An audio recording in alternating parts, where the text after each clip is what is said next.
ওই যে এফআইআরটা হয়েছে ওনার এগেনস্টে মহিলার তাই ওনাকে হাজির হওয়ার জন্য বলা হয়েছে। কোথায় হাজির হবেন? থানায়? নবগ্রাম থানায়। কবে কতদিনের মধ্যে হাজির হতে বলা হয়েছে? আগামীকাল। আগামীকাল হাজির হতে, সরাসরি হাজির হতে? সরাসরি হাজির। মহারাজকে পেলেন না, উনি নেই তো। ওনার সেকেন্ড ইন যিনি আছেন এখানে তাকে দেওয়া হবে। মানে চালকের বিদ্যালয়ের যে মহিলা ছিল তার মানে ধর্ষণের অভিযোগ করেছিল মহারাজ, সেই বিরুদ্ধে তো মামলা? নোটিশ দিয়ে গেছে। কার নামে? এটা স্বামী প্রদীপ্তানন্দজি মহারাজের নামে। কি নোটিশ দিল পুলিশ? নোটিশটা আমি পড়িনি, আমি বলতে পারছি না। নোটিশটা আমি দিয়েছি, আমি রিসিভ করলাম। হ্যাঁ, এবার পড়লে আমি বিষয়টা বুঝতে পারবো কী ব্যাপারটা। আপনার নাম কি? আমার নাম স্বামী অনির্বাণ আনন্দ। মহারাজ কি নেই?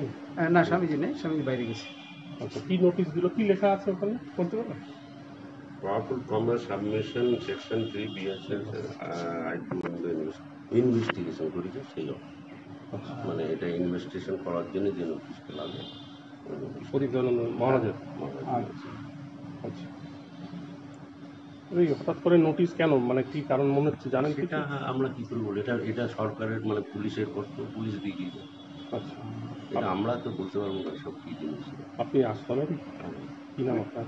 আমার নাম মধুসূদন ঘোষ। এই হঠাৎ করে নোটিশ কেন, মানে কি কারণ মনে হচ্ছে জানেন? সেটা আমরা কি করে বলি, এটা সরকারের মানে পুলিশের কর্তব্য, পুলিশ দিয়ে দিয়েছে।